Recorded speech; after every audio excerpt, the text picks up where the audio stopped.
मी कुमार संस्कार जोशी। माझा विषय आहे महामंत्र नमोकार। असा मंत्र जो आपल्याला संकटाळी वाचवतो, असा मंत्र जो आपल्यातील पाप नाश करतो, असा मंत्र जो दुःखरूपी संसार चक्रातून आपल्याला तारून नेतो। नमो अरिहंतानम, नमो सिद्धानम, नमो आयर्यानम, नमो वज्रायानम, नमो लोहे सवसानम। या मंत्रात एकूण 35 अक्षरे आहेत। हा मंत्र प्राकृत भाषेत लिहिला असून याची रचना आर्य छंदात झाली आहे। हा मंत्र कोणीही बनवलेला नाही आणि तो नष्टही होणार नाही। पंचनमस्कार मंत्र, मंगल मंत्र, अपराजित मंत्र, मंत्रराज, अनादिनिधन मंत्र अशी अनेक नावे या मंत्रास आहेत। हा एक असा मंत्र आहे जो परिपूर्ण मंत्र आहे। त्याचे एक पद ही एक मंत्र आहे आणि एक अक्षर ही एक मंत्र आहे। या मंत्राची सर्वात मोठी विशेषता आहे की या मंत्रात कोणत्याही एका व्यक्तीस किंवा देवदेवतेस नमस्कार केला नसून पंचपरमेश्वरांच्या गुणांना नमस्कार केला आहे। यावरून आपल्याला कळते की जैन धर्मात व्यक्तिविशेष नमस्कार नसून त्याच्या गुणांना नमस्कार केला जातो। हा मंत्र आपण पवित्र अथवा अपवित्र कोणत्याही स्थितीमध्ये म्हणू शकतो। या मंत्रापासून 84 लाख मंत्रांची रचना झाली आहे। हा मंत्र आपण 18,432 प्रकारांनी म्हणू शकतो।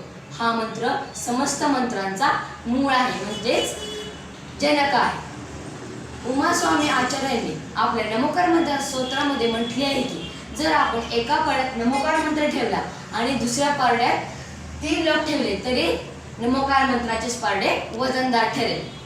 तीनही लोकांमध्ये या मंत्रासमान कोणताही मंत्र नाही। नमोकार मंत्रामधील 5 पदे पंचपरमेष्ठी वाचक आहेत। जे परमपदामध्ये स्थित असतात त्यांना कोण म्हणतात?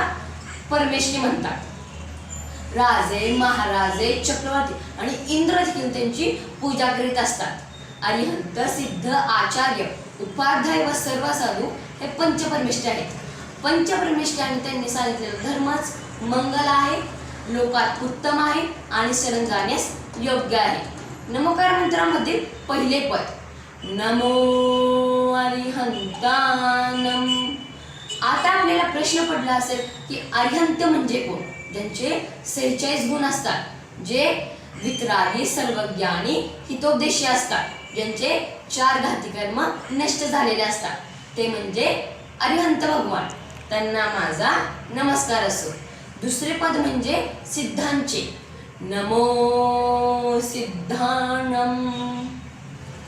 सिद्ध म्हणजे कोण? ज्यांचे सर्वच घाती कर्म नष्ट झालेले असतात, ज्यांचा आत्मा सुखी आणि शुद्ध असतो, जे शरीर रहित असतात, अशा 8 मूलगुणधारी सिद्धांना माझा नमस्कार असो। तिसरे पद म्हणजे आचार्यांचे, नमो आयर्यानम। सम्यक दर्शन, सम्यक ज्ञान आणि चारित्र्याच्या भूलतेमुळे ज्यांना प्रधान पद दिले जाते आणि जे मुनींचे नायक असतात त्यांना आचार्य म्हणतात। त्यांचे 36 मूलगुण असतात, त्यांना माझा नमस्कार असो।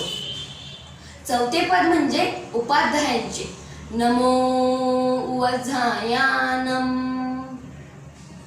जे शास्त्राचे परमज्ञाता असतात, जे अध्ययन आणि अध्यापन करतात, ज्यांचे 25 मूलगुण असतात, अशा 25 मूलगुणधारी उपाध्यायांना माझा नमस्कार असो।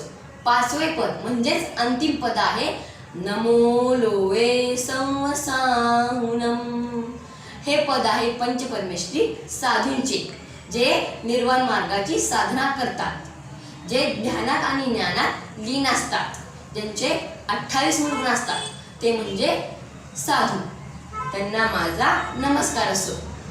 या नमोकार मंत्रावर आपण श्रद्धा ठेवली तर तो खूप फलदायी ठरतो। यामुळे आपण नमोकार मंत्रावर श्रद्धा ठेवावी। एकदा राजकुमार जीवनधराने एका मरणासन्न पुत्राला नमोकार मंत्र ऐकवला तर तो पुत्रा सुदर्शन नामक यशेंद्र झाला। पद्मरुची शेठजींनी तो एका बैलाला ऐकविला तर तो ऋषभध्वज नामक राजकुमार झाला।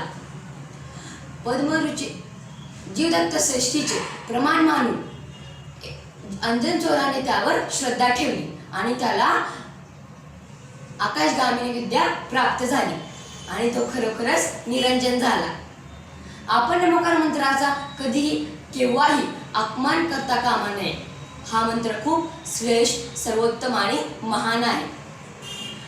स्वतःच्या संरक्षणासाठी एकदा शुभम चक्रवर्तीने पाण्यावर नमोकार मंत्र लिहिला आणि तो पायाने पुसून टाकला. त्यामुळे वेंतरदेवाने त्यास समुद्रात बुडवून टाकले. आपण नमोकार मंत्र उठताना झोपताना सतत कार्यात त्याचे चिंतन केले पाहिजे. हाच नमोकार मंत्र आपल्याला मनुष्यापासून मुनी व अरिहंत सिद्धांपर्यंत पोहोचविणारा आहे.